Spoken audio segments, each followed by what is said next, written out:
जय हिंद साथियों, स्वागत है आपका self study classes Vishwamit Jain YouTube channel में। दोस्तों आज हम पढ़ने वाले हैं हिंदी साहित्य में द्विवेदी युग की टॉप 20 रचनाएं। ठीक है, इससे पहले दोस्तों हमने क्या किया कि आदिकाल, भक्तिकाल, रीतिकाल, भारतेंदु युग, है ना, इन सब की 20 रचनाएं याद कर ली।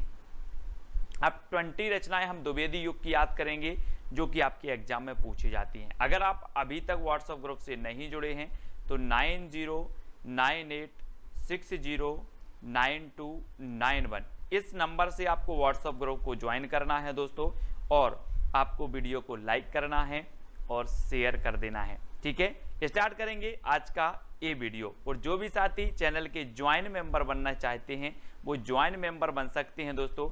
आप मात्र 59 रुपये में ज्वाइन मेंबर बन सकते हैं सिल्वर प्लान खरीदकर, 159 में गोल्ड प्लान खरीदकर, और 299 में दोस्तों आप बन सकते हैं डायमंड प्लान खरीदकर। ठीक है, तो चैनल को सब्सक्राइब कर लेना और वीडियो को लाइक अवश्य करना है। स्टार्ट करेंगे आज का ये वीडियो। सबसे पहली जो आपकी रचना है, वैदेही वनवास और प्रिय प्रवास की रचनाकार कौन है? 2 सेकंड आपको दिए जाएंगे, आपको उत्तर कमेंट में लिखना है। और दोस्तों जब तक मैं आपको बता दूं कि वनवास किसको हुआ था, अयोध्या के राजा राम को हुआ था। किसको हुआ था? अयोध्या के राजा राम को वनवास हुआ था, है ना। तो अयोध्या से उपाध्याय आपका उत्तर होगा। और जब ये वनवास हुआ तो ये अपने प्रिय को लेकर प्रवास कर गए थे, वन को प्रवास कर गए थे, है ना। तो प्रिय को, तो प्रिय प्रवास, है ना। और अयोध्या के राजा किसको? राम को वनवास हुआ था। तो वैदेही वनवास हुआ था अयोध्या के राजा राम को, तो अयोध्या से उपाध्याय हरिऔध की रचना होगी। और ये प्रिय को ले गए थे तो प्रिय प्रवास भी इन्हीं की रचना होगी। ठीक है, अब दोस्तों याद रख लेना है ये दोनों ही रचना वैदेही वनवास और प्रिय प्रवास किसकी हैं? उपाध्याय हरिऔध जी की हैं। और प्रिय प्रवास ये हिंदी का खड़ी बोली का प्रथम महाकाव्य है। खड़ी बोली का प्रथम महाकाव्य माना जाता है प्रिय प्रवास। ठीक है, इसको याद रखेंगे। अगला है मिलन, पथिक, मानसी, स्वप्न की रचनाकार कौन है? तो रचनाकार कौन है दोस्तों? आपका बिल्कुल सही आंसर होगा, वो कौन होंगे? उत्तर आपका सही हो जाएगा दोस्तों, राम नरेश त्रिपाठी। कौन है? त्रिपाठी। यानी कि आपका जो विकल्प नंबर सी है वो बिल्कुल सही हो जाएगा। ठीक है, मिलन, पथिक, मानसी और स्वप्न, ये राम नरेश त्रिपाठी की चारों रचनाएं हैं। इनको याद कर लेना, इनका क्रम भी यही है दोस्तों। मिलन के पथ में मानसी का स्वप्न देखा, मिलन के पथ में मानसी, इनका क्रम भी सबसे पहले मिलन, फिर पथ, फिर मानसी और स्वप्न, इनका क्रमबद्ध भी कई बार पूछा जाता है। तो आपको याद रख लेना, मिलन के पथ में मानसी का स्वप्न देखा, ये राम नरेश त्रिपाठी की रचनाएं हैं, है ना। कैसे याद करोगे? मिलन के पथ में मानसी का स्वप्न देखा, ये राम नरेश त्रिपाठी जी की रचनाओं का एक ट्रिक हो जाएगी जो आपको याद रख लेना है। और ये रचनाएं त्रिपाठी जी की हैं। ठीक है, अगला है दोस्तों कृषक क्रंदन के रचनाकार कौन हैं? दोस्तों आपको पता है कि जब इस प्रकार से पानी नहीं गिरता तो कृषक क्या करता है? क्रंदन करता है। और क्रंदन इसका ईश्वर के पास गया। क्या? क्रंदन गया। तो क्रंदन गया, तो गया से गया प्रसाद शुक्ल स्नेही, क्रंदन गया तो गया प्रसाद शुक्ल स्नेही। तो कृषक का क्रंदन गया, तो गया प्रसाद शुक्ल स्नेही की रचनाकार जो है कृषक क्रंदन की रचनाकार हो जाएंगे। इस प्रकार से अब कभी भी आपकी रचना पूछेगी, बोली कृषक क्रंदन, तो आपको याद आएगा क्रंदन गया, तो गया प्रसाद शुक्ल स्नेही। अगला हिंडोला की रचनाकार कौन है दोस्तों? 4 विकल्प है, 4 में से आपको बताना है। और आपको पता है कि आपको याद कर लेना है जगन्नाथ का हिंडोला। जगन्नाथ का हिंडोला, यानी कि जो सी नंबर है वो बिल्कुल सही हो जाएगा, जगन्नाथ का हिंडोला।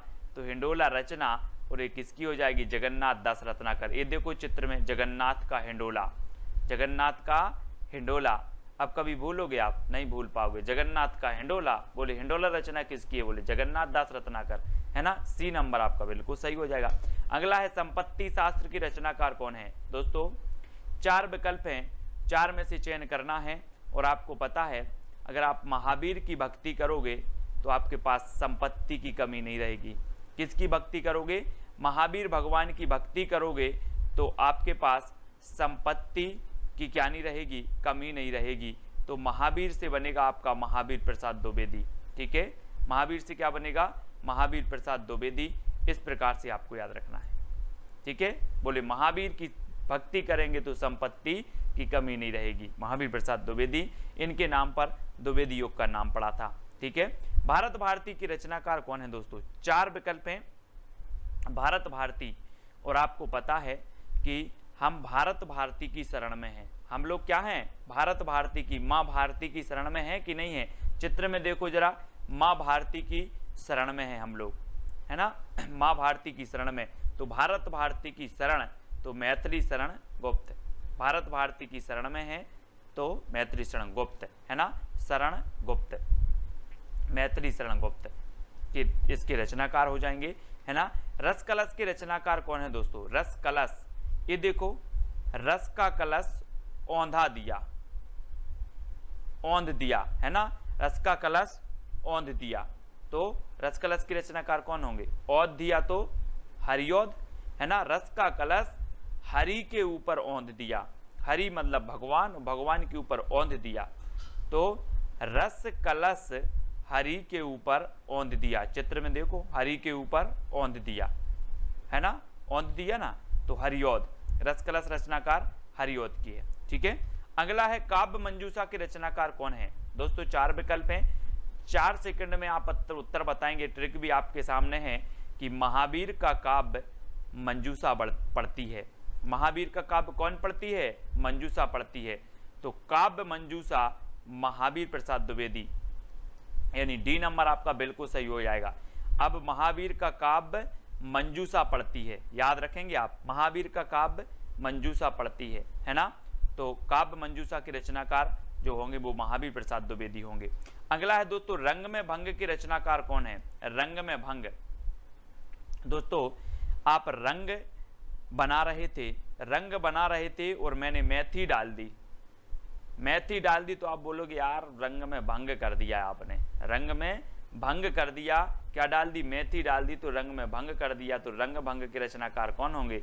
मेथी डाल दी तो मैथिली शरण गुप्त, रंग में भंग कर दिया मेथी डाल के, तो रंग में भंग ये रचना किसकी होगी? मैथिली शरण गुप्त की। अधिकांश लोगों को पता है, ये नंबर आपका बिल्कुल सही हो जाएगा। ठीक है, अगला है शंकर सरोज और शंकर सर्वस्व के रचनाकार कौन है? अब दोस्तों यहाँ पर शंकर आ रहा है, यहाँ पर भी शंकर आ रहा है, तो उत्तर में भी शंकर आएगा। नाथूराम शर्मा शंकर, शंकर सरोज और शंकर सर्वस्व के रचनाकार कौन है?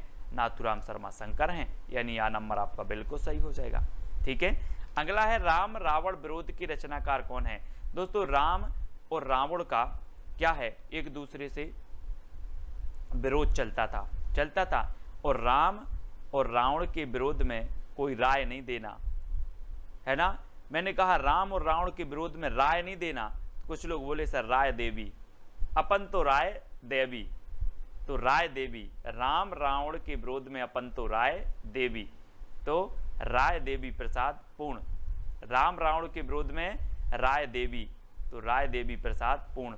ठीक है, ठीक है, राम रावण के विरोध में राय देवी, तो राय देवी प्रसाद पूर्ण, सा नंबर इसका सही हो जाएगा। ठीक है, प्रवासी के रचनाकार कौन है? 4 विकल्प हैं दोस्तों। आपको पता है प्रवासी मतलब क्या होता है?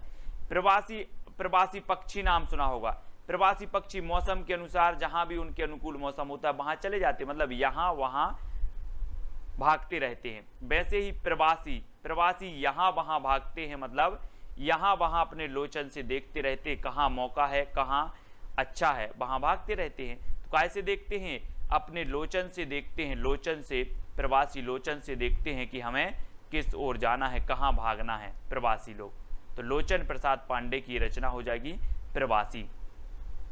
ठीक है, याद रख लेना।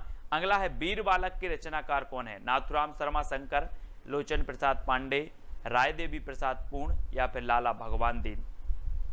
और वीर बालक के जो रचनाकार हैं, आपको पता है दोस्तों कि जब भगवान का जन्म होता है तो वीर बालक के रूप में होता है। आपने देखा होगा, इतनी सारी लीलाएं देखी होंगी, है ना। कृष्ण की ही बात कर लो, कृष्ण जी का जन्म हुआ, भगवान का जन्म हुआ तो वीर बालक के रूप में हुआ। तो भगवान का जन्म होता है तो कैसे होता है, वीर बालक के रूप में। तो वीर बालक के रचनाकार कौन होंगे, लाला भगवान दीन। लाला भगवान दीन है ना, भगवान का जन्म वीर बालक के रूप में होता है, तो वीर बालक के रचनाकार लाला भगवान दीन। ठीक है, अगला है दोस्तों रामचरित चिंतामणि की रचनाकार कौन है, और 4 विकल्प हैं, रामचरितोपाध्याय, लोचन प्रसाद पांडे, राय देवी प्रसाद पूर्ण या फिर लाला भगवान दीन। तो आपको पता है कि रामचरित चिंतामणि यानी कि ये जो रचना होगी वो किसकी होगी, रामचरित उपाध्याय की। रामचरित चिंतामणि की रचनाकार रामचरित उपाध्याय, यानी आपका 1 नंबर बिल्कुल सही हो जाता है। ठीक है, ए नंबर। नेक्स्ट है भारत गीत की रचनाकार कौन है दोस्तों, 4 विकल्प हैं। हमने भारत भारती पढ़ा था, किसका, भारत भारती, अपने मैत्री शरण गुप्त की रचना पढ़ी थी। ठीक है, और ये भारत गीत पूछा गया है, तो पाठक लोग क्या करते, भारत के गीत गाते हैं। पाठक भारत के गीत गाते हैं, कौन गाते हैं, पाठक। तो श्रीधर पाठक, तो पाठक भारत के गीत गाते हैं, तो भारत गीत के रचनाकार कौन होंगे, श्रीधर पाठक, यानी सा नंबर आपका बिल्कुल सही हो जाएगा, सा नंबर। ठीक है, अगला है आवाहन के रचनाकार कौन है दोस्तों, आहान जिसे बोलते हो आप, आहान के रचनाकार कौन है, तो वो है बालकृष्ण शर्मा नवीन, है ना। और दोस्तों आज कृष्ण जन्माष्टमी भी है, तो हम कृष्ण का क्या करते हैं, आवाहन करते हैं, कृष्ण जी आओ मेरे मन मंदिर में विराजमान हो जाओ, है ना। इस प्रकार से क्या करते, आवाहन करते हैं, कृष्ण जी आओ और मेरे मन मंदिर में विराजमान हो जाओ। तो किसका आह्वान करते हैं हम, कृष्ण का, तो बालकृष्ण शर्मा नवीन की रचना कौन सी है, आवाहन, है ना, यानी बा नंबर आपका बिल्कुल सही हो जाएगा, बा नंबर।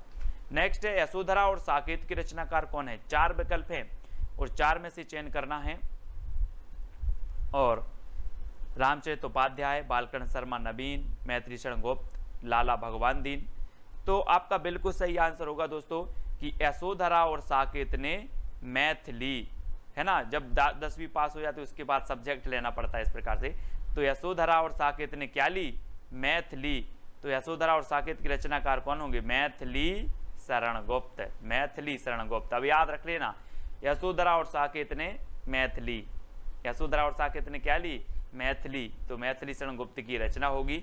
एक खंड काव्य है यशोधरा और ये साकेत महाकाव्य है, इसमें 12 सर्ग हैं, है ना, याद रखना। और 12वें सर्ग में उर्मिला और लक्ष्मण का मिलन भी है। नेक्स्ट है स्वदेशी कुंडल की रचनाकार कौन है दोस्तों। अब अगर कोई कुंडल खरीदना है, किसी को मतलब सोने के कुंडल खरीदना है, तो अपन क्या करेंगे, स्वदेशी की राय दोगे कि चाइना की खरीदवा दोगे, स्वदेशी की राय देवी, स्वदेशी की राय देवी।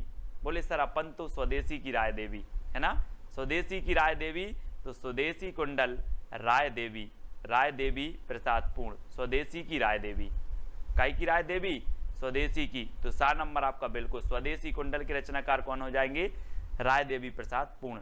बिकट भट्ट के रचनाकार कौन है दोस्तों, बिकट भट्ट, 4 विकल्प हैं और 4 में आपको याद रखना है कि रामचरित उपाध्याय की है, बालकृष्ण शर्मा नवीन की है, मैत्री शरण गुप्त की है या फिर लाला भगवान दीन की है। तो याद रख लेना है आपको, आपका सही उत्तर हो जाएगा मैत्री शरण गुप्त की। मैथिली का विकेट गिर गया, मैथिली का विकट गिर गया, मैथिली का दे देखो विकट गिर गया। तो बिकट भट्ट की रचनाकार कौन होंगे, बोले सर मैथिली का विकट गिर गया, विकट गिर गया तो मैथिली शरण गुप्त। ठीक है, विकट गिर गया और बिकट भट्ट मैथिली शरण गुप्त, है ना। अगला है उद्धव शतक और गंगा अवतरण की रचनाकार कौन है, रामचरित उपाध्याय, जगन्नाथ दास रत्नाकर, मैथिली शरण गुप्त या फिर लाला भगवान दीन। 4 विकल्प हैं, 4 में से आपको चयन करना है, वीडियो को लाइक करना है और आपको शेयर भी करना है। ठीक है, और आपका बिल्कुल सही आंसर होगा कि उद्धव शतक और गंगा अवतरण के रचनाकार हैं जगन्नाथ दास रत्नाकर। रत्नाकर ने गंगा अवतरण में शतक लगाया, रत्नाकर ने गंगा अवतरण में शतक लगाया, गंगा अवतरण से गंगा अवतरण शतक लगाया तो उद्धव शतक। ठीक है, रत्नाकर ने कब लगाया, गंगा अवतरण में शतक लगाया। ठीक है, ये चीज आपको याद रखनी है दोस्तों। और चैलेंज प्रश्न है, जकी किसका उपनाम है या जकी उपनाम से कौन लिखता था, ये चैलेंज प्रश्न है आपको। इसका उत्तर सभी लोगों को कमेंट में लिखना है। और दूसरा, मैथिली शरण का उपनाम क्या है ये भी आपको लिखना है। जगन्नाथ दास रत्नाकर का उपनाम क्या है ये भी आपको लिखना है। नागार्जुन का उपनाम क्या है, जयशंकर प्रसाद का उपनाम क्या है, ये चारों विकल्प के उत्तर आपको ही बतानी है, ठीक है। और ज्वाइन मेंबर का मैंने ग्रुप बना दिया है दोस्तों, जो भी साथी ज्वाइन मेंबर बनना चाहते हैं वो ज्वाइन मेंबर बन जाएं और मुझे पर्सनल मैसेज करें, उनको ज्वाइन मेंबर वाले ग्रुप में ऐड कर दिया जाएगा। और सभी लोग वीडियो को लाइक करें और शेयर करें साथियों, ठीक है। और ये चैलेंज प्रश्न है, इसका उत्तर आपको जरूर बताना है। और दोस्तों जो भी साथी व्हाट्सएप ग्रुप से नहीं जुड़े हैं वो 9098609291 इस नंबर पे आपको मैसेज करना है। आपको हिंदी साहित्य का ग्रुप अलग से बना है, नेट पीजीटी आदि एग्जामों का, उससे आपको जोड़ दिया जाएगा। और जिन्होंने सब्सक्राइब नहीं किया है वो सब्सक्राइब कर लें, वीडियो को लाइक और शेयर अवश्य करना है। आज की वीडियो के लिए बस इतना ही। कौन सी ट्रिक सबसे अच्छी लगी वो आप कमेंट में ज़रूर बताना। जय हिंद।